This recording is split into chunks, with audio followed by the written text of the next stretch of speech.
Você sabe dizer o que é uma causa? De modo bem simples, é o princípio, a razão ou a origem de algum propósito pessoal ou coletivo. E foi por causa de uma causa que a FNQ nasceu, há 3 décadas, com o propósito de ajudar as organizações a aumentarem sua produtividade e o Brasil, a sua competitividade. Mas como alcançar o objetivo em um país tão grande, tão diverso e em meio a cenários disruptivos e desafiadores? Por meio de um trabalho voltado constantemente para a melhoria da gestão das empresas, que são as molas propulsoras da nossa economia e da nossa visibilidade. Você sabia que a FNQ, com seu modelo de excelência da gestão, o MEG, está sempre na vanguarda dos assuntos relacionados à gestão no Brasil e no mundo, sendo referência para os modelos de gestão de vários continentes? Mas o que ele tem de tão especial? O MEG é adaptável e oferece uma visão sistêmica da gestão de cada organização, o que possibilita a identificação de seus pontos fortes e, o mais importante, indica todas as oportunidades de melhoria de maneira assertiva. O MEG aborda todos os processos da organização, com foco em importantes fundamentos. Como a FNQ pode ajudar a sua organização? Com profissionais experientes e altamente qualificados no MEG.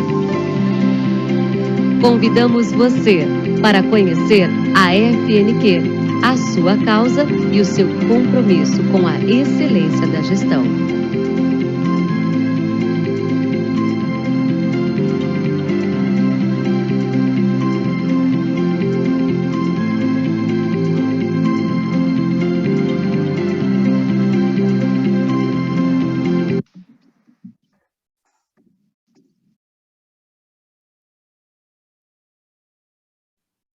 Senhoras e senhores, boa tarde.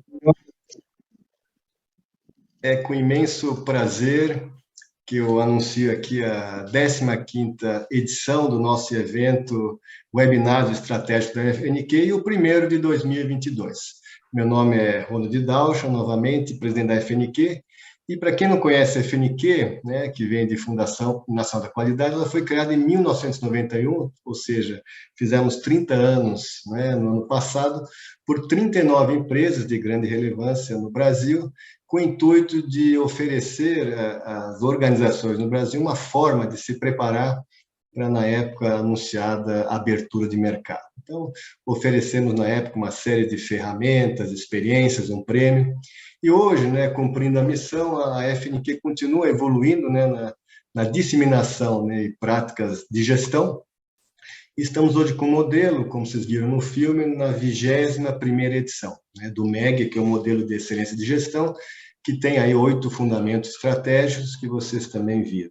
Nós atualmente também temos não só o modelo básico, né, estratégico do MEG, mas também temos hoje 2 modelos, ou 3, específicos para a área de RH, de SG, né, tão requisitado hoje em dia, e para o tema também de municípios, de cidades. Então, atuamos em capacitação, diagnóstico, publicações, melhores práticas e eventos, né, como esse aqui, e tudo isso faz parte da nossa estratégia em melhorar a competitividade e a eficácia das empresas no Brasil, podem ser pequenas, médias, grandes, privadas ou públicas. Então, a FNQ tem essa meta, esse objetivo, e eu queria aqui agradecer enormemente que viabilizaram aí nosso evento, né, a OCB, né, a área de cooperação e da Vibra, de cooperativas e da Vibra, o apoio educacional da Federação do Comércio de Bens e Serviços do Estado do Rio Grande do Sul, FEComércio, SESC e SENAC, e o apoio institucional do Movimento Mato Grosso do Sul Competitivo, o MS Competitivo, e o Movimento Catarinense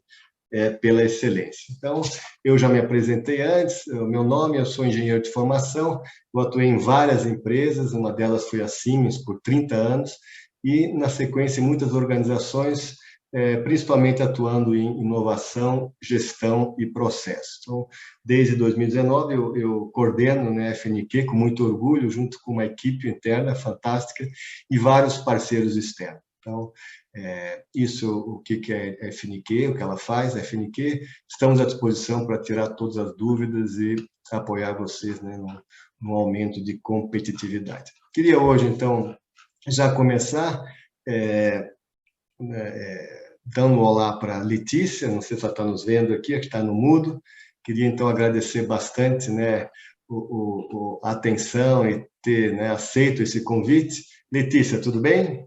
Tudo bem, tudo ótimo. Tudo bem. Eu fui colega da Letícia por muitos anos na Federação das Indústrias do Paraná, e ela já tinha, né, concebido e desenvolvido o Centro Brasileiro de Design. Então, vou falar um pouco, né, e é pouco mesmo, porque é muito mais do que eu vou ler aqui, um pouco da Letícia. Ela é designer e mestre em organizações e é diretora superintendente do CBD, que é o Centro Brasileiro de Design. Ela é graduada em design de produto pela Pontifícia Universidade Católica do Paraná, PUC-PR, e é especialista em administração com ênfase em marketing pela FAI Business School e mestre em organizações e desenvolvimento pela FAI. Ela atua há 18 anos nas áreas de gestão de design e as atividades relacionadas à promoção do design no Brasil, design estratégico, design thinking, que foi um dos temas do último webinar, e políticas públicas. E ela é convidada para várias palestras sobre esse tema no Brasil e fora do Brasil também. Ela participa de júris de design, entre eles o IF Design Talent Award, prêmios CLEP, Latam PEC e Prêmio Abra da Embalagem Brasileira. Realiza palestras e seminários e dedica sua vida aos temas de inovação, gestão do design, design estratégico, design thinking e políticas públicas. Desde inúmeros projetos, ela foi responsável pela coordenação da Bienal Brasileira de Design, em 2010, do diagnóstico do design brasileiro e do Design Export, o maior programa de promoção do design no Brasil. E aí, eu acho que eu quase vou falar do mais importante, né, Letícia? Ela é triatleta, windsurf nas horas vagas e, vamos dizer assim, a responsabilidade e a maior diversão e alegria dela é que ela coloca aqui claramente a mãe da Helena em período integral, né? Agora, se eu somar tudo isso que eu li aí, acho que o dia deve ter umas 60 horas, né? Mas eu tenho certeza que você consegue tocar tudo isso. Então, novamente, super obrigado aí por ter aceitado esse webinar. Acho que já foi colocado na tela, mas nós vamos estar filmando, né, esse evento, porque muitas pessoas não podem, por algum motivo, participar, ou ouvem depois a indicação, então ele fica, depois de 2 semanas, disponível, né, para quem tiver interesse. Então, eu queria começar aqui, Letícia, de novo agradecendo, e começar, eu sempre começo assim, com uma pergunta bem básica, que eu tiro assim do título, então, eu queria que você explicasse bem basicamente, né, o que significa a palavra design, porque a gente ouve essa aplicação para vários, né, vários temas, várias atividades, então, assim, na área que você atua, na visão que você tem, o que significa design? Bem, primeiramente eu quero dar um oi para todo mundo que está acompanhando a gente aqui hoje. É um prazer para a gente poder falar de design. Estou muito feliz com esse convite do Dalcha, que é um amigo nosso, já foi conselheiro do Centro Brasil Design, já nos ajudou muito. Fizemos a Bienal Brasileira de Design juntos, né? Uma das maiores bienais de design, eu diria assim, quase do mundo, a maior do Brasil, certamente.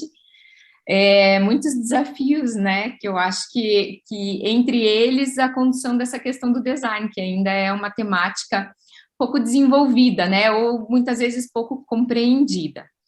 Então, assim, nós no Centro Brasil Design, a gente usa o conceito de design do WDO, que é o World Design Organization. A Patrícia, que está com a gente aqui hoje, vai compartilhar com vocês o site do WDO no chatzinho ali. Aí vocês também conseguem saber outras atividades de design, enfim, eles são uma das referências mundiais, né? Instituição Mundial de Design. E o que o WDO diz? Eles dizem que o design é uma ferramenta ou um processo estratégico para a solução de problemas, que impulsionam a inovação, constrói negócios de sucesso, promove a qualidade de vida, por meio de produtos, sistemas, serviços e experiências inovadoras. Então, design não é só cadeira. Design não é só utensílio ou as coisas que a gente... Embalagem, né? Isso, né? Que é o que a gente conhece mais comumente como design, né? Mas o design, na verdade, ele é esse pensamento estratégico que está por trás de muitas coisas, sejam produtos, sejam serviços, processos, sistemas. E o WDO vai além, dizendo que trata-se de uma profissão transdisciplinar, que usa criatividade para resolver problemas e co-criar soluções, né? Então, assim, existe sempre essa ideia de que o designer, que é o profissional do design, está trabalhando junto com alguém, está trabalhando com uma equipe multi ou transdisciplinar. Então, está se relacionando com a engenharia, com a antropologia, né, com a administração, com o marketing, com as outras áreas para entender o todo. E essa ideia do co-criar soluções no intuito de melhorar produto, sistema, serviço, uma experiência e até mesmo um negócio, como a gente já tinha falado. A ideia é que, na essência, o design ele oferece uma maneira mais otimista de olhar para o futuro, reformulando problemas como oportunidades. Então, a gente sempre fala que a gente está em busca de uma oportunidade de melhoria. E isso também é inovação. A ideia é que o design ele conecta a inovação com a tecnologia, a pesquisa, os negócios, os clientes, para oferecer uma coisa, um novo valor, uma nova vantagem competitiva, né, no âmbito econômico, social, ambiental. Então, tá aí o conceito que a gente usa lá no site do WDO, vocês vão ver essas informações, tudo em inglês, mas enfim, tenho certeza que é uma boa base de pesquisa. Não, legal você colocar isso, porque realmente as pessoas têm uma ideia, né, de design mais, né, do design do produto, até brinquei embalagem, roupagem, então isso é super importante. E aí, dando um passo um pouco além, que vai na linha do nosso título, quer dizer, o design é um processo estratégico, né, com certeza, né, e ele é orientado para a inovação também. Então, eu queria que você ligasse esses aspectos de estratégia, inovação e design, talvez de uma forma um pouco mais pragmática, seria interessante você colocar. Sim. Então, a gente sempre fala que o design, a gente trabalha o design como uma ferramenta estratégica para a inovação. Por quê? Porque o nosso foco, enquanto Centro Brasil Design, é trabalhar muito para as empresas. E o objetivo é inserir essa ferramenta, esse processo do design nas empresas, justamente com esse propósito de buscar inovação. Sempre que você está desenvolvendo um novo produto, um novo serviço, observando o teu usuário, né, entendendo as necessidades do consumidor, como que você pode melhorar essa entrega para o consumidor, né, o que é que o teu mercado aceita. Então, você tem que ter um olhar mais estratégico de todo esse processo, tentar entender essas partes, juntá-las, né, em um processo sistemático para desenvolver um novo produto ou serviço. E dessa forma você está inovando. É desse jeito que a gente fala, por isso que o design é uma ferramenta para inovação, porque você usa o processo, o método do design para atingir, né, para levar esse novo produto para o mercado, esse produto ou serviço. E um produto novo no mercado é uma inovação. Porque quando a gente fala de inovação, tem que estar no mercado, né? Senão é pesquisa. Eu sempre brinco, né? Inovação tem que ser tudo o que se fala, mas no fim trazer uma nota fiscal nova ou melhorada, senão não é inovação. Você falou uma hora assim, ouvir, né, o usuário. Como é que se ouve o usuário? Não é só pesquisa, né? Como é que se traz essas informações do usuário para você realmente fazer um design de uma solução, produto, etc., que realmente atenda. Não adianta você fazer uma coisa super bacana e ninguém vai comprar. Né? Então, como é que é feita essa captura das demandas? A gente tem alguns nomes para isso, né? Mas a gente usa o User-Centered Design, né, que é você entender o que o teu usuário precisa. E aí existem várias formas, várias ferramentas, né, ou métodos para a gente identificar essas necessidades. A gente fala basicamente de duas formas, duas fontes de informação. Uma que é a pesquisa que nos dá muitos dados, né, que são pesquisas usadas por grandes empresas, inclusive, que vão trazer dados de mercado, informações, entender o que o consumidor está dizendo, né? E são informações, vamos dizer assim, um pouco mais abrangentes e talvez um pouco mais vagas, né? Sobre aquele feedback, são dados. Paralelamente a isso, e aí são as pesquisas habituais de mercado, que existem várias empresas que fazem. Paralelamente a isso, o designer, ele vai buscar entender o usuário, o consumidor, de uma forma mais aproximada desse usuário. É o que muita gente chama de trabalhar a empatia também, né? Que é você estar próximo a esse consumidor e se colocar no lugar dele, né? Entender o que ele está sentindo, o que ele está fazendo. E aí são pesquisas com poucas pessoas, é você ir para a rua, né? Colocar o teu pensamento na rua, ir no supermercado, ficar observando o que está acontecendo. Um exercício muito bacana se você parar do lado de uma máquina, de uma vending machine, ou num banco, que você vá num banco, Banco do Brasil, vai lá e olha a carinha das pessoas usando o software do banco. Ninguém está entendendo nada. As pessoas estão sempre fazendo caretas, não sabem o que está acontecendo. Então, você está vendo que ali existe um problema, não há uma facilidade de uso.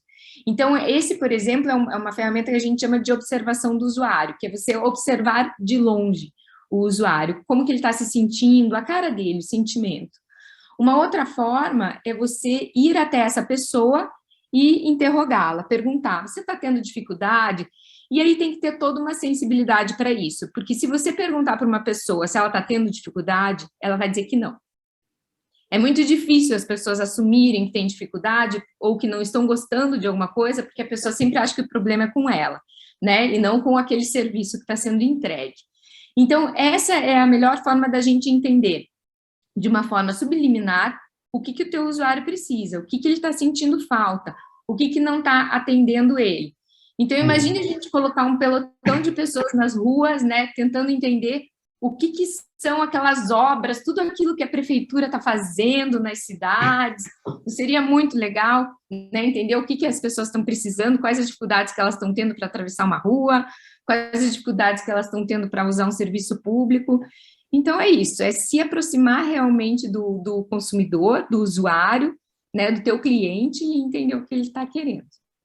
Puxa, legal. E desenvolver a solução. Pode falar, desculpa, te interrompi. E daí desenvolver a solução para ele, sob medida, respeitando, né, todas as dificuldades que ele possa ter, né, pensar em desenvolver. Se eu vou desenvolver um atendimento automatizado para uma pessoa da terceira idade, para um idoso, eu sei que ele vai ter inúmeras dificuldades nisso, e aí a gente precisa entender quais são essas dificuldades para propor uma solução que tenha uma interface legal. Bacana.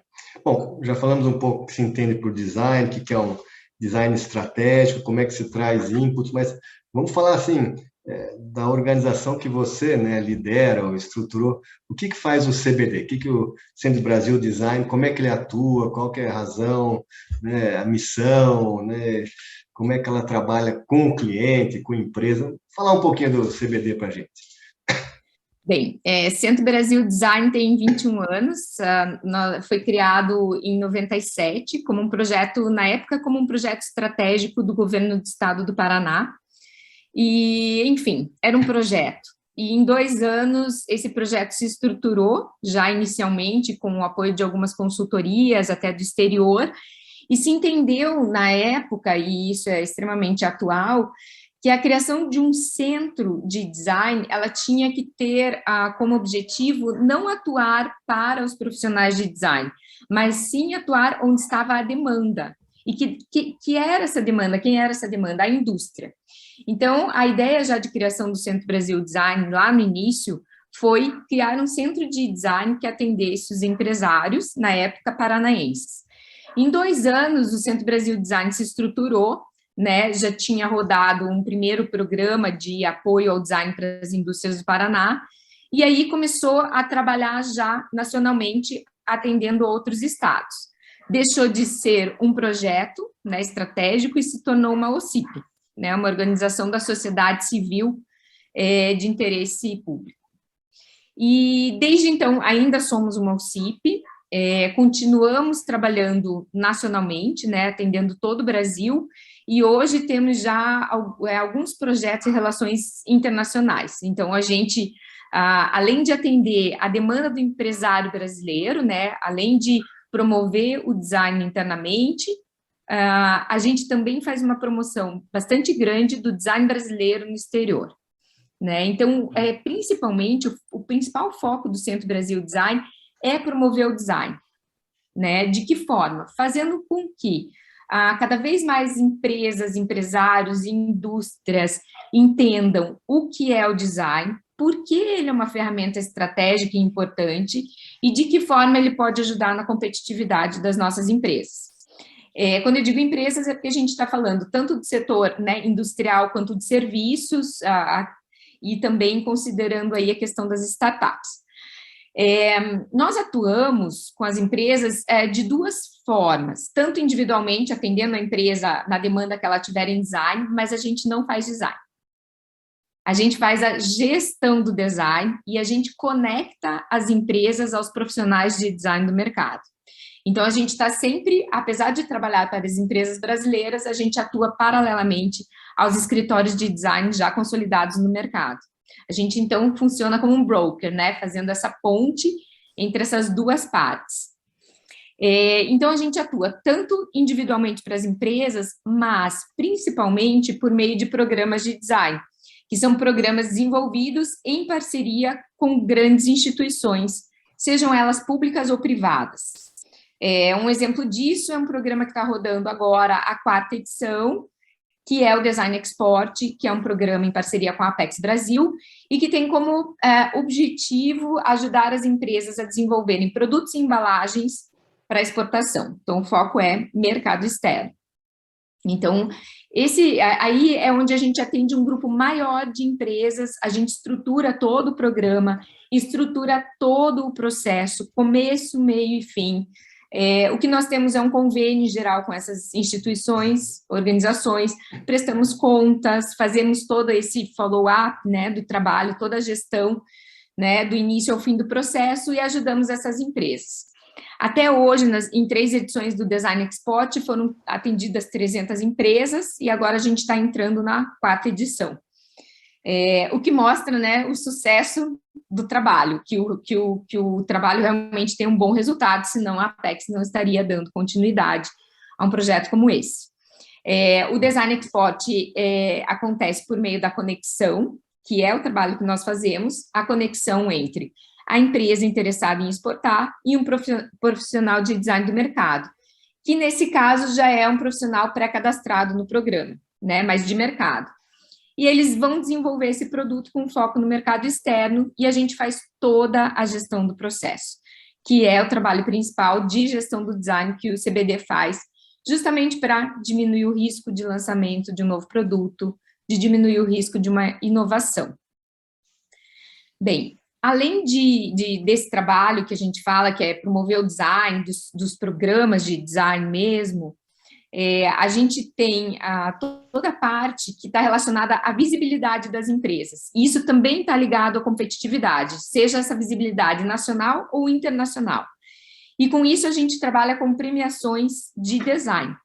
A gente representa o maior prêmio de design do mundo, que é o IF Design Award, tem várias categorias de prêmios dentro dele, seja para profissionais, para estudantes. Para vocês terem uma ideia, esse ano o IF teve 10 mil inscrições do mundo inteiro, né? E uma participação, assim, pesadíssima da China, porque a China usa esse prêmio para validar o produto para o mercado do mundo inteiro, principalmente o mercado europeu. Uhum. Então, quase uma estratégia de governo, né? Legal.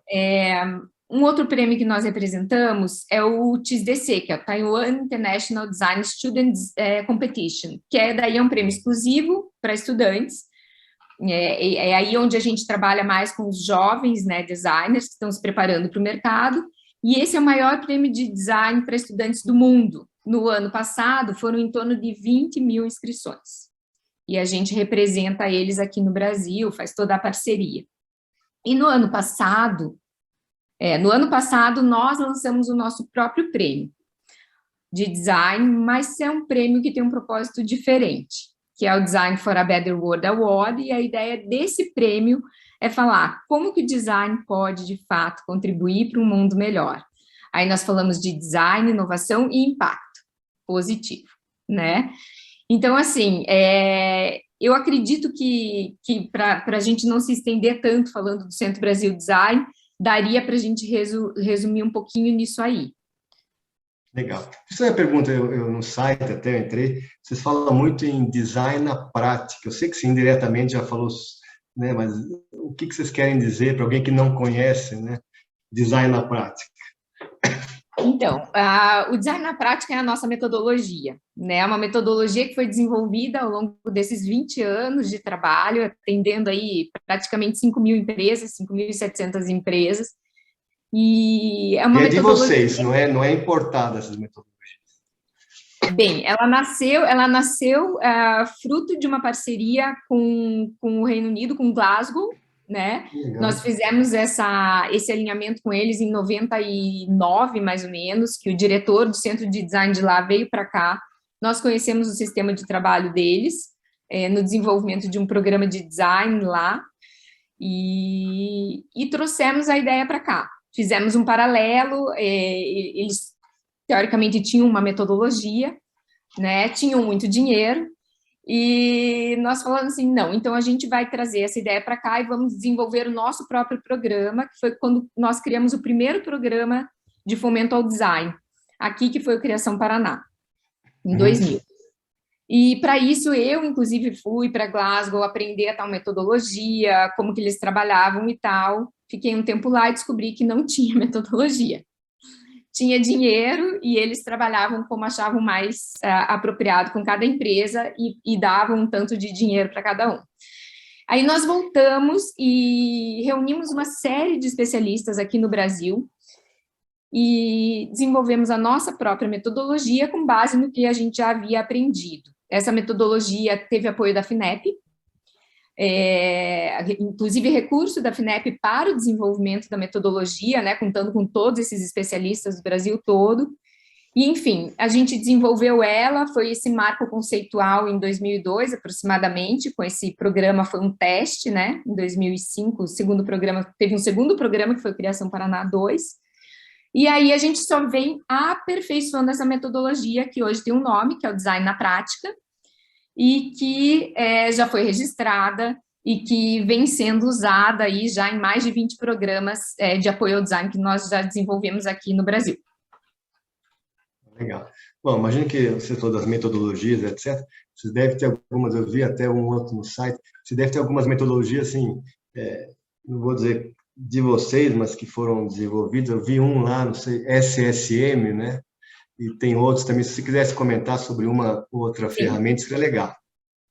Então, a metodologia, o design na prática, até eu vou compartilhar, a Patrícia vai compartilhar com vocês. Legal. No nosso site tem uma área de downloads. Lá nos downloads tem todos os materiais, a gente publica tudo lá. Sabem que desde que a gente se tornou signatário do Pacto Global, a gente praticamente não imprime quase nada mais. Bacana. Mas está tudo online e disponível. Lá, inclusive, tem uma apostila que é bem legal, que é essa aqui, que ainda está impressa, essa apostila do Design Export, fala da metodologia, fala um pouco aqui da metodologia, design na prática, tem ferramenta de Canva que a gente trabalha, porque daí, na metodologia, a gente tem várias ferramentas que a gente já desenvolveu justamente para ajudar nesse processo de gestão do design, que é o que a gente chama de design na prática. O design na prática é uma metodologia que tem alguns marcos conceituais, é isso que você estava comentando, né, Dalcha? Então, a gente trabalha com alguns princípios, e a gente chama de SSD, é o Soft System Methodology. Por quê? Porque não existe, assim, um processo de metodologia estabelecido, regrado, que você consiga aplicar em diferentes situações, em diferentes cenários, em diferentes questões culturais e com diferentes propósitos. Então, a ideia do design na prática ela é uma metodologia extremamente adaptável. Se, ora, eu preciso desenvolver um programa como o Design Export voltado à exportação, eu consigo adaptar essa metodologia e fazer esse trabalho com eles. Se eu precisar pegar essa metodologia e levar para a Argentina, desenvolver um programa Lá eu consigo adaptar a realidade cultural, né, a situação, a composição das indústrias, fazer lá. A gente já aplicou essa metodologia em alguns lugares do Brasil, Nordeste, região Sul, Centro-Oeste, e sempre há necessidade de adaptar. Por exemplo, a gente, há alguns anos atrás, né, a gente fez um programa numa região que não tinham designers trabalhando. E aí você precisa adaptar. Na época, a questão do trabalho online não estava tão desenvolvida, né? Então, a ideia do SSD, o Soft System Methodology, é uma metodologia que já foi criada em 81 na Universidade de Lancaster, e a gente se apropriou desse conceito justamente para mostrar que a gente tem uma metodologia que se adapta a cada realidade, que é o SSD. O outro marco conceitual que a gente tem, além do SSD, que é o Design Thinking, é o nosso método de trabalho. A gente usa o Design Thinking para, né, entender quais as necessidades daquele nosso cliente, né, que é um governo, uma prefeitura, é uma instituição privada, ou é uma indústria privada, uma empresa privada, quais as necessidades, se colocar no lugar deles, fazer o desenho do problema, né, configurar esse problema e propor uma solução. Então, todo o trabalho que a gente desenvolve é baseado no Design Thinking. E o outro marco conceitual, que é o que eu já comentei com vocês, que é o USD, ou seja, User Centered Design. Fazer tudo e desenvolver tudo, sempre colocando o usuário em primeiro lugar. Então, esse é, sem dúvida alguma, o papel do designer. E isso vale tanto para o trabalho que nós fazemos, né, enquanto uma instituição prestadora de serviço, quanto o trabalho que o designer vai fazer para a empresa, né? Então, ele tem que entender que aquela empresa que está participando do programa é uma empresa pequenininha, que tem poucas condições de investimento. Em geral, o nosso cliente ele é um microempresário, se não for um nano empresário, a gente até brinca às vezes, né? É um microempresário. No programa, no Design Export, agora mais focado em exportação, tem várias empresas médias, mas, em geral, é um microempresário. Então, é importante entender a condição daquele empresário, se colocar no lugar dele, saber que ele faz tudo dentro da empresa e que o poder de investimento dele é X e que aquele investimento que ele vai fazer talvez seja o da vida dele naquele projeto. Né? E quem é o cliente dele, para quem ele vai vender, como é que ele vai vender. Então, tudo isso tem que ser compreendido para que a gente possa propor uma solução.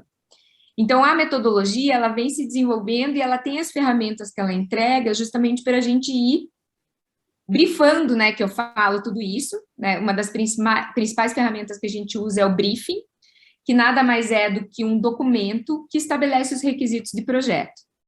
Estabelecendo os requisitos de projeto, ele coloca para mim todas as condições necessárias, é um mapeamento desse projeto.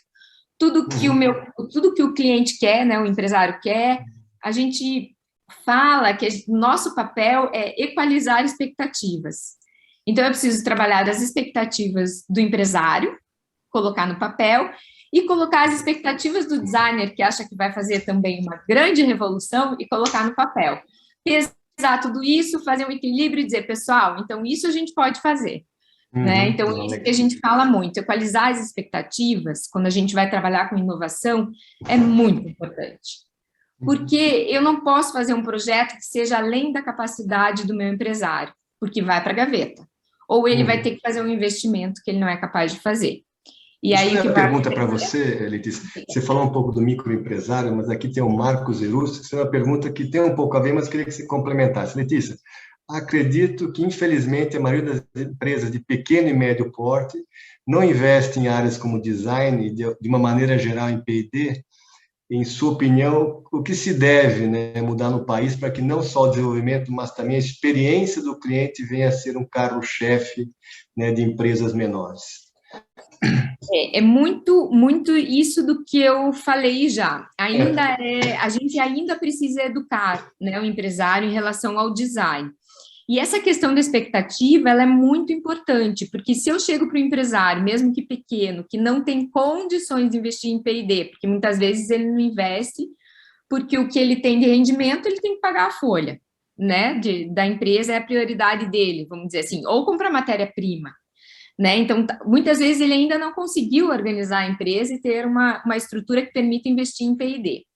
A questão do design, ele se bem gerido dentro da empresa, se esse processo for bem gerido e as expectativas bem equalizadas, a gente pode fazer uma inovação pequena dentro da empresa, alinhar produto do portfólio da empresa e lançar um produto mais assertivo para aquela empresa no mercado.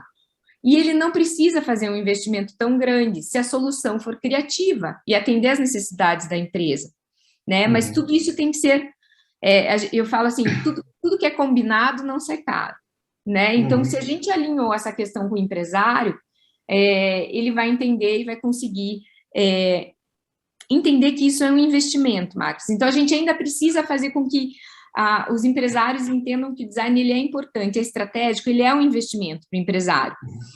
E é muito legal, porque todas as empresas que a gente trabalhou, não vou falar todas, né? Vou dizer assim, 85% das empresas em que a gente já esteve, seja principalmente por meio dos programas de design, ou atendendo a empresa, ajudando ela a conhecer um designer, 85% dessas empresas passaram a contratar designers, porque eles perceberam que é um investimento muito mais assertivo quando você faz o projeto direitinho.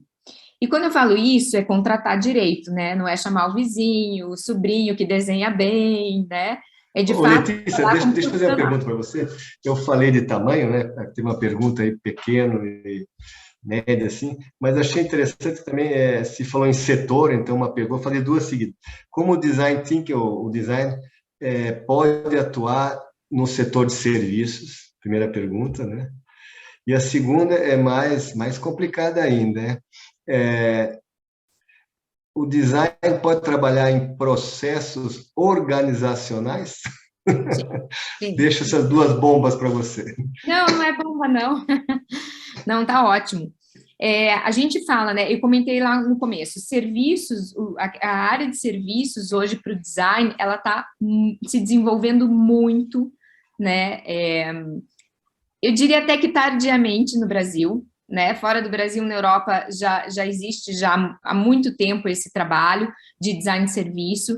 Eu vou usar um exemplo, tentar usar um exemplo simples para vocês, que talvez vocês consigam compreender. Quando a gente leva o carro para uma assistência técnica, porque o meu carro precisa fazer uma revisão, ele não está estragado, é uma revisão. Você tem todo um processo, uma vivência que você vai fazer com aquela concessionária, né? Desde a ligação, o agendamento, você leva o teu carro, eles pegam o teu carro, ficam X tempo com o seu carro, te disponibilizam um serviço de carona, de vai e vem, entregam o seu carro limpo, higienizado, enfim, isso tudo é um serviço. Isso é design de serviço. Isso é entender o que o teu cliente quer, né? Enquanto cliente daquela marca, da marca principalmente, né? Ou da prestadora de serviço, mas em geral o carro envolve muito marca. O que ele quer, o que ele precisa do leve-trás, ele quer alguém para dar uma carona para ele, porque ele está perto. Eu queria. E, em geral, as concessionárias onde eu vou não tem mais o serviço de leve-trás, talvez por conta da uberização, né? Não sei. Você quer que o teu carro seja entregue limpo? Da última vez que eu levei o meu na concessionária, me entregaram o carro sujo. Gente, aquilo me decepcionou, assim, horrendamente. Eu paguei uma fortuna para fazer a revisão do carro, eles entregaram o carro sujo? Quanto custa para lavar um carro, gente? Se eles tivessem embutido o valor no serviço, né, eu estaria muito mais satisfeita. Isso é design de serviço. E isso está relacionado à experiência do consumidor, a gente chama de experiência, né, aquela experiência que você teve com aquela prestação de serviço. E a gente também tem uma terminologia nova que a gente usa, que é o sistema produto-serviço, porque nesse caso é um carro, que é o produto, e o serviço, que é a assistência técnica. Né? Hoje em dia a gente tem, inclusive, algumas empresas que estão entregando filtro de água, daí eles colocam filtro de água na sua casa, depois vem fazer a troca do filtro, também é um sistema produto-serviço. Né? As seguradoras, que nos atendem numa emergência, em quanto tempo chegam, né? Como que atendem a gente, quanto custa, é um serviço. Então, hoje, e principalmente com a questão do mundo digital que a gente está vivendo, e é irreversível, o design de serviço está aí no topo das demandas, né? Está E o muito... design para organizações? E o design para organizações é justamente a gente pensar o modelo de negócio, a organização. Então, a gente também tem tido a questão do design em aspectos estratégicos das empresas, né? A gente, inclusive, com os projetos que a gente desenvolve, todas as reuniões, todos os processos, todos os momentos, tem que envolver a alta gestão das empresas. Você não trabalha design sem envolver a alta gestão das empresas, né? Porque é onde estão as decisões importantes, estratégicas, e é onde está o dinheiro, né? Evita retrabalho, refação, reduz custo. E o tempo, né, de todo mundo. E o design organizacional também é pensar isso, é pensar esse modelo de negócio, como que uma organização está estruturada, como que a gente pode contribuir com essas áreas, né, e como que esse modelo de negócio pode ser repensado. E isso também está entrando muito com a questão da digitalização, né, da digitalização das empresas, enfim, todo esse novo mundo digital que a gente está vivendo. Bacana. Pegando aí o gancho, né, se é aplicável, startups, né?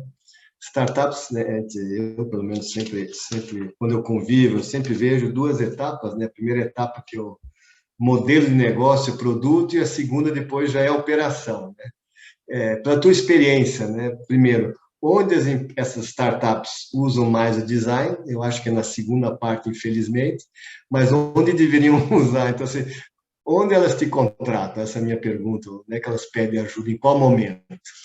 Então, isso é muito legal a gente falar de startups, né? Porque a gente tem aí grande parte das startups que a gente tem conhecido já são baseadas em design.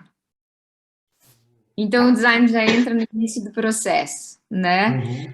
Até um modelo bem legal de estruturação de empresas, né? Porque eles já entram com um modelo de negócio novo, já tem essa coisa do pensamento do design, já tem essa coisa de cocriação, de ser mais aberto. Não necessariamente tem um designer na equipe, mas tem o pensamento do design, que é o famoso design thinking, né?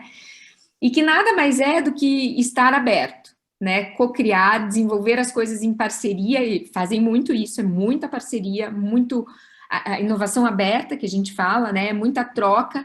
O que a gente vê das startups é o oposto de uma indústria grande, né? Como as indústrias automotivas que a gente conhece, que é aquele universo fechado, muito segredo industrial, enfim. A startup não, ela já está aberta, ela já mal tem o projeto desenvolvido, ela já está mostrando, vai adquirindo inputs, né? Vai se estruturando e então realmente é um modelo novo de negócio que já está baseado nesse pensamento, né? No pensamento do design. Mas, em geral, quando a startup precisa de um trabalho de design, que daí é o que a gente faz, conectar com um profissional de mercado, conhecer uma pessoa nova, trazer uma ideia nova, a gente ajuda, faz essa conexão, ajuda a gerir o processo quando preciso. Então, funciona, nesse ponto, acaba funcionando igual uma empresa tradicional, só que ainda melhor, porque eles são muito mais abertos a inovar, né? Tem mais flexibilidade, né? Um pensamento mais jovem. Deixa eu te contrapor aí um colega, Luiz Alberto, ele pegou duas partes que você colocou lá, uma que vocês são broker, né? E a outra que, né, design também pode se atuar, né, deve se atuar em serviço, deu os exemplos, e nos processos organizacionais. Então a pergunta é, o CDB tem uma metodologia própria ou também nesses casos vem alguém de serviço? Não, fala com esse. Como é que funciona de qualquer maneira essa abordagem inicial, né? O que a empresa espera de vocês no primeiro momento e quando vocês passam isso para os terceiros, se é que dá para chamar assim? Legal. Então, assim, de qualquer forma, né, a gente não faz projeto de design, né? A gente vai fazer a conexão com o profissional. Estou vendo que ele perguntou se a gente tem uma metodologia própria para processos organizacionais, né? Não, a gente tem uma metodologia de gestão do design, que ela teve algumas adaptações, né? E a gente tem, então, essa metodologia própria para fazer a gestão do design junto às empresas. De qualquer forma, a gente não faz design, a gente faz a gestão. Então, a gente vai buscar a solução do problema para essa empresa e um profissional de design no mercado. Eu posso entregar tudo, né? Então, as grandes empresas que a gente atende, vamos lá, Braskem, Boticário, etc., eu entrego a solução completa para eles, mas eu vou agregar para essa equipe profissionais de design do mercado, tá? Não é a equipe do CBD que vai fazer. A equipe do CBD vai fazer o quê? Vai entender qual é o problema daquela empresa e vai trazer a solução, né? E a gente usa as nossas ferramentas para tentar justamente ajudar essa empresa ou empresário, porque assim, às vezes o empresário diz assim, eu preciso de tal coisa, mas a gente precisa se aprofundar para entender aquilo que eu falei lá no começo, qual é essa oportunidade que nós temos, né? Às vezes não é exatamente o que o empresário está pedindo, pode ir um pouco além, né? Um pouco menos, um pouco mais, e é isso que a gente chama de um modelo de briefing importante, que é o início do processo. Com um bom briefing, o resultado do processo de inovação, ele é, diria que, quase garantido. Uhum. E aí tem uma coisa muito legal em relação a briefing, só um entre aspas, que a gente tem uma parceria com a Universidade de Kookmin, na Coreia, Opa. e a gente está desenvolvendo com eles, né, um modelo de briefing mundial. Bem legal, com base em muitos atendimentos que nós fizemos, e eles estão desenvolvendo toda a pesquisa em cima, o trabalho, então uma cooperação aí que promete. Parabéns. Deixa eu mudar para um tema que é um tema, eu vou chamar de atual, mas é um tema concreto, né? A gente sempre falava que se fez muito greenwashing no passado, etc., meio ambiente, mas o ESG, né? O tema do ambiente, social e governança, se fala muito, né? E tem sua razão, porque acionistas e investidores estão cada vez mais, né, exigindo indicadores ou posicionamentos, iniciativas nesse sentido. Quando vocês trabalham, né, num design, ou coordenam um design geral para uma empresa, ou você já se preocupa em inserir esse conceito? Onde é que entra o ESG junto com o CBD? Essa é a minha pergunta.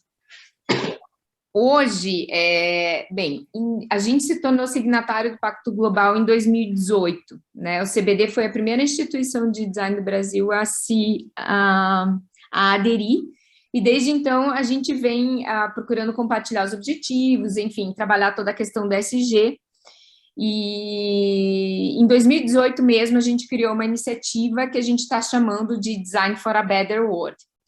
E nós nos tornamos protagonistas dessa temática no Brasil, porque a gente ainda não tem ninguém fortemente falando, né, de como o design pode, de fato, contribuir nessa questão.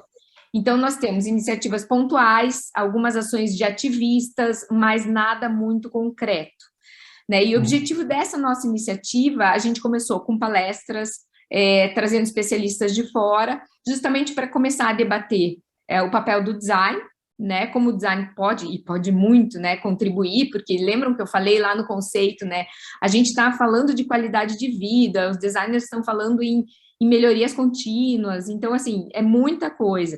A gente está falando de trabalhar na questão de processo, de produto, né, ciclo de vida de produto, a questão do descarte, principalmente, o uso de materiais menos impactantes, né, redução de consumo. Eu sempre falo redução, redução, redução. Então, do ponto de vista do transporte, da logística, dos materiais, né, do descarte, tudo é redução, redução, redução. Então, a gente precisa realmente abordar essas questões, né, isso tem que ser tratado e vem sendo tratado já em todos os projetos de desenvolvimento de produtos e processos junto com as nossas empresas.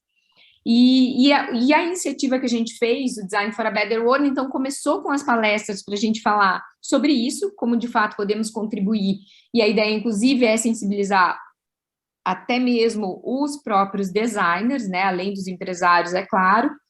E no ano passado a gente lançou um prêmio, que eu falei para vocês, que foi o Design for a Better World Award, e a ideia do prêmio foi justamente a gente dar visibilidade para soluções que impactam de forma positiva a sociedade, em que a gente vive em busca de um mundo melhor. E foi muito legal, porque a gente quis ir um pouco além daquela visão tradicionalista do design, e o prêmio ele tem 5 áreas de atuação: design, comunicação, arquitetura e construção, cidades, né, e uma área de conceitos. Então, assim, a gente ficou muito feliz com essa primeira edição, porque tiveram projetos incríveis. A Patrícia está compartilhando com vocês o site do prêmio, porque dá para entrar e ver os premiados lá. Já tem todos os premiados, então é legal ver o que cada empresa está fazendo. Pode ser assim, gente, mas é cada assim que vai fazer um montão de diferença, né? Então, assim, soluções muito legais mesmo, né, que a gente está colocando ali, e a ideia é justamente isso, a gente começar a ter cases de sucesso para que os nossos empresários e designers possam se inspirar e seguir, né, para que daqui a pouco todo mundo esteja dentro dessa bola verde, girando, todo mundo fazendo um pouquinho da sua parte. Então, a nossa parte foi essa, a gente está justamente com o prêmio e está dando sequência no prêmio esse ano. Legal. Deixa eu fazer uma pergunta, a gente não combina, mas assim, como modelo de gestão nosso, né, da FNQ, a gente sempre avalia, dá muita importância ao que eu vou perguntar para você. Você comentou, né, que vocês ouvem, né, a demanda, vocês observam, então assim, tem os inputs, tem assim, um conhecimento próprio e dos parceiros bastante grande, e aí vocês, vamos dizer assim, devolvem, né, retornam ao cliente o que eles imaginavam, contrataram. Minha pergunta poderia parar por aqui, vocês avaliam, né, ao longo do tempo, se depois, não sei, de 1, 2 anos, deu certo ou eles pegaram, jogaram fora? Sempre pergunto isso porque também é uma parte, né, não só nota fiscal, mas se você não vai bem, depois ninguém te indica mais, né? Então não sei como é que se vocês têm esse processo de acompanhar. Essa é uma questão bem importante, né? Porque a gente ainda não tem muitos números sobre design no Brasil. Para ter uma ideia, o único material que nós temos que trazem dados relevantes sobre o design no Brasil foi o diagnóstico do design brasileiro que nós fizemos em 2013. E que desde então não foi atualizado, né? E ali a gente tem números em relação a tudo, desde mercado, educação, tudo. E a gente precisa desses números para vender o nosso próprio peixe, né? Para fazer com que as empresas entendam que o design de fato é importante e principalmente para fazer com que os gestores públicos que nos contratam, né? Que contratam os programas de design, entendam que é importante. Então, em todos os projetos, esses programas que a gente desenvolve, a gente busca inserir a questão de indicadores, né? Inclusive, naquela área de download do Centro Brasil Design, tem um report lá sobre o Design Export com todos esses indicadores, mostrando os resultados. E as empresas que participaram do programa aumentaram em 62% as exportações, graças ao design. Então, são números importantes e relevantes. A gente tem um outro número do programa que a cada R$3 investido em design, tem R$1 de retorno. Então, a gente tenta quantificar, né, a questão do design, justamente para que a gente possa mostrar que design ele é investimento e que ele traz resultado. E aí, os indicadores são essenciais para a gente sair, né, daquela questão imaginária, né, de, meu produto é bonito, aqui ficou legal, deu certo, para ir realmente para números. Quando eu trago um resultado e eu quero que a Folha publique, que o Valor Econômico publique, só se eu tiver números. Se eu não tiver números, não trabalho, né? Então, sim, a gente tem esses indicadores e a gente busca fazer o follow-up disso com todos os empresários, né? Para saber se não foi para o mercado, por que não foi? E aí, justamente, esse feedback é importante para a gente melhorar o nosso processo também, né? Não, bacana. Bom, você falou de números, com certeza, mas tem outro aspecto que acho que é importante, que vocês devem usar também para incentivar, são exemplos, né? Cases de sucesso. Então, eu sempre termino aqui perguntando, né, para os entrevistados, se você podia citar alguns cases assim que vocês consideram, né, foram casos assim, né, bem-sucedidos, diferentes, né, que todo mundo fala, puxa, não pensei. Então, se você quiser citar alguns, aí seria bacana para a gente. Sim, legal. Eu vou falar de alguns que eu tenho aqui. Vamos vendo se isso atende, não sei se as perguntas ali também estão respondidas. Esse produto aqui, é uma picoleteira. Esse produto foi desenvolvido... É uma ideia, é uma máquina mesmo, para as pessoas que querem fazer picolé em casa e vender picolé, né? Então, ele tem um viés aí de geração de renda também. É de vender, não é de comer per si, a própria pessoa, é de vender. Exatamente. É uma picoleteira. Então, ele tem esse viés de geração de renda, às vezes até de segunda renda, né? Esse projeto foi desenvolvido, e a história é muito legal, é uma empresa de São Paulo, a Finamac, procurou a gente, e eles queriam desenvolver o produto e melhorar, tinham muito conhecimento técnico, porque ele tem uma área de engenharia muito forte, mas precisavam dar uma solução geral para o produto. Aqui é muito legal, porque é um caso em que o escritório de design que trabalhou aqui, que foi a Domus Design, trabalhou no desenvolvimento junto com a empresa. Então, digamos que o mérito é meio a meio, né? Meio da empresa, da equipe de engenharia e meio do escritório de design. E isso acontece muito, e é bem importante que aconteça mesmo. Esse projeto é muito legal, porque essa empresa queria exportar esse maquinário, né? O foco dele era o mercado americano, como da grande maioria das nossas empresas.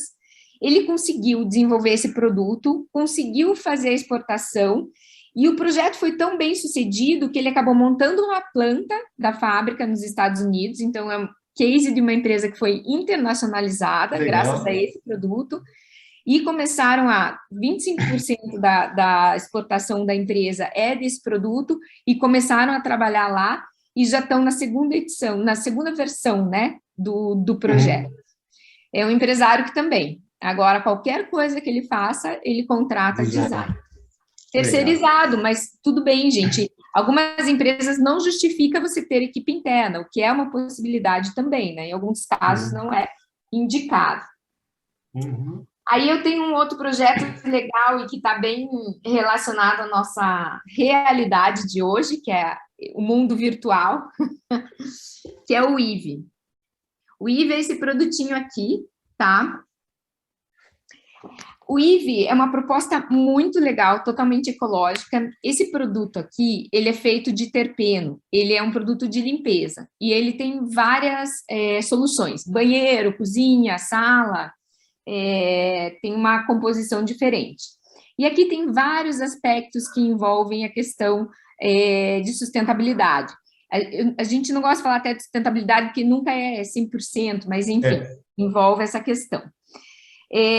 Então, assim, o terpeno é uma substância que vem da casca de laranja, e esse produto não tem nenhum aditivo químico nele, ou seja, o resíduo que ele deixa quando a gente limpa a casa não é nocivo. O produto vem nessas cápsulazinhas aqui, tá?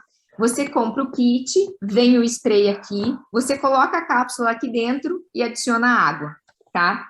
O que acontece com isso? Eu diminuo substancialmente o meu volume de transporte, de logística, porque ao invés de eu transportar água, líquido, eu estou transportando a essência. Essa é uma empresa que ela foi desenvolvida para fazer venda online só, e-commerce. Não existe a empresa física, ela foi desenvolvida um pouco antes da pandemia, ela já estava vendendo os produtos. Então, ele teve um aumento de 60% em vendas durante a pandemia. Foi uma coisa assim, foi uma das empresas que mais cresceu durante a pandemia, dos nossos clientes, assim, foi impressionante. Então, é um case muito legal, foi um escritório de design daqui de Curitiba que desenvolveu, eu tenho Curitiba, daqui de Curitiba que desenvolveu toda a solução, né, e junto com o empresário, e inclusive eles trabalharam também no modelo de negócio, né, da empresa, legal. Como é que funcionaria a entrega das cápsulas e tudo, essas possibilidades. Esse projeto já também foi super premiado em vários prêmios internacionais de design e foi premiado no Design for a Better World Award ano passado. Legal. Então, um exemplo, né? E aqui a gente está falando de produto e embalagem. O outro era um maquinário. Isso. E aqui, dá tempo de falar de mais um? Dá sim. O Dalcha fica nervoso. Falei que ia falar. Não, tá super curioso. Tá aumentando aqui a plateia, não estou com problema nenhum. Eu falo muito. Será que alguém sabe o que é isso? Deixa eu tapar. Nenhuma ideia.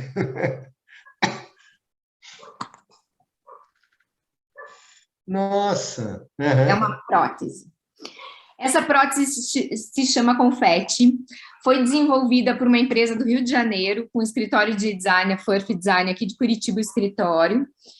E eles fizeram uma pesquisa muito legal, porque essa questão das próteses, ela é muito complicada, porque, em geral, as pessoas que têm uma prótese na perna, por exemplo, quando colocam uma calça, a calça fica murchinha, É né? verdade. E aquilo não se adapta muito bem.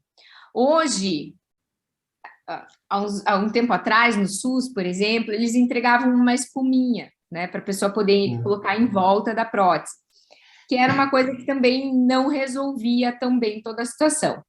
O caso é que existem algumas capas de prótese, mas elas têm um valor muito alto, algumas feitas, né, de materiais diferenciados e tal.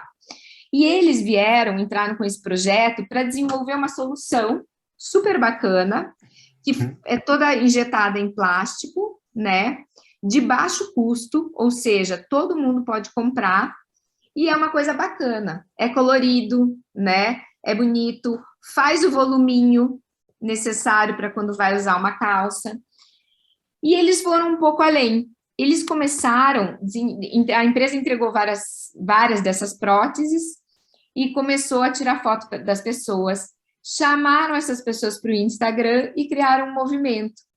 E eles convidaram as pessoas a personalizar a sua prótese. Fizeram um workshop super legal com os irmãos Campana, para que quem estivesse participando do workshop pudesse personalizar a prótese, e isso virou um pequeno movimento. Então, as pessoas começaram a usar, desde atletas a pessoas comuns, enfim, começaram a usar a prótese como se isso fosse um diferencial, como se fosse uma coisa muito legal. Na verdade, não é a prótese, é a capa da prótese, né? É só a capinha da prótese. E o produto, ele ficou com um custo bem baixo, então ele começou a ser aceito, distribuído pelo SUS, acessível e distribuído pelo SUS. Ah, que legal! Bacana. Vendido exportado para mais de 16 países no mundo inteiro. Então, nessa linha de exportação, você falou agora, acho que da picoleteira, né? Também foi o tema de suportar ou de fomentar a exportação através do design. Você chegou a falar hoje, mas eu me lembro que tem não sei se é o Design Expo, é uma feira. Como é que se incentiva isso, até em cima desses exemplos? Como é que funciona isso? É um movimento, é um workshop, é um prêmio? Como é que? Eu sei que existe o Design Expo, mas não sei como é que funciona. O Design Export é esse programa que a gente conduz com a Apex, e ele... A Apex já é a agência de promoção das exportações, então eles têm já um trabalho muito grande de participação em feiras, que está meio parado, e de levar para fora do Brasil. O foco de exportação mesmo, eles têm isso tanto por meio eles têm um programa chamado PayEx, que ajuda as empresas do ponto de vista da gestão da exportação, tem a questão das feiras, e tem o Design Export, que é só design para exportação. Então, isso é uma forma de fomentar. A gente faz bastante palestra, apresentação, falando dessas empresas, né, contando esses cases de empresas que estão exportando, o quanto é importante você equilibrar, né, as tuas vendas entre o que é exportado e o que é mercado interno, né, nunca manter só num lugar. Tem até uma conta mágica lá que fala-se da Fundação Getúlio Vargas, que fala em 30%, né, exportado. E o que é mais importante é a gente entender que a exportação não é o excedente de produção. Quando a gente fala em exportação, é preciso desenvolver um produto específico ou um serviço específico para o mercado-alvo. E aí, como? Colocando, né, o cliente em primeiro lugar, entendendo as necessidades, qual é aquela cultura, o que eles procuram, etc., para daí sim entregar essa solução. Isso vende. Agora, excedente de produção não vende. Legal. E são mercados diferentes, né? Nós estamos aqui terminando o nosso bate-papo. Só queria passar para você a palavra, porque é bem possível que eu não tenha perguntado algo que você queria, né? Falar algum tema ou deixar uma mensagem final. A palavra é tua, tá, Letícia? Obrigada. Não, obrigada, gente, por esse tempo. É muito gostoso para a gente poder falar, né, de design, do que a gente faz. Eu quero pedir desculpa, eu vi que tinham muitas perguntas aqui no chat, não sei se a gente respondeu todas. Não, eu acompanho, nós praticamente respondemos todas, fica tranquilo. Legal. Se você achar uma que não foi, a Patrícia envia, então, para você... Isso Pode que eu ia ficar dizer. tranquilo. Fico à disposição, né, para falar de assuntos específicos. É um tema muito amplo, né? Eu até já tinha comentado com o Dalcha que 1 hora, assim, era até um pouco Eu falei, apertado para a gente Uhum. falar de tanta coisa. Nós, lá no Centro Brasil Design, a gente tem muitas iniciativas, muitas coisas, e eu tentei não me enrolar muito em cada tema para a gente poder trabalhar um Legal, pouco no mais overview. temas. Uhum. E então, tem lá, está aí para vocês os sites, né, do centro, para vocês darem uma olhada. Ficam com o meu contato, meu e-mail eu coloco aqui no chat para vocês. E fico à disposição. Legal, Letícia, obrigado. Antes de falar das palavras finais, eu queria novamente agradecer, né, em nome da FNQ, o patrocínio da OCB e da Vibra, né, e o apoio educacional, né, da Federação de Comércio de Bens e Serviços do Estado do Rio Grande do Sul, a FEComércio, SESC e SENAC, e o apoio, né, institucional do MS Competitivo e da Excelência Santa Catarina. Então, obrigado a todos, permitir viabilizar, né, esse evento aqui. Então, como eu anunciei, esse foi o 15º, né, da nossa série, né, de webinar estratégico, o primeiro desse ano, e eu queria já convidar vocês, né, para os próximos 2. O primeiro tema vai ser os 10 mandamentos da gestão de ativos, né? Então, quem vai falar conosco é um gestor, né, de uma empresa conhecida e tem como foco responsável de cuidar de ativos, né? E outra é sobre grafeno, né? Uma riqueza desconhecida do Brasil. Então, esses são os próximos temas. Eu espero que tenham gostado, né? Que aguardem esses próximos webinars. Queria agradecer a Letícia de novo, né?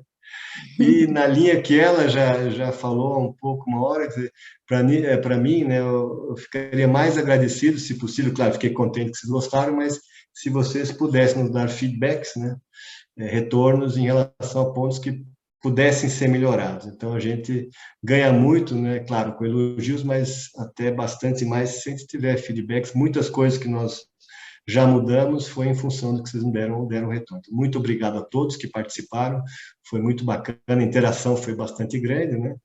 E, como eu falei faz pouco, se alguma outra pergunta não foi abordada, a Patrícia está contribuindo, está acompanhando, a gente passa para a Letícia, ela acho que se compromete, né, a responder para todos. Então, obrigado para todos e todas, uma boa tarde e até o próximo webinar. Tchau, tchau para todos. Até mais.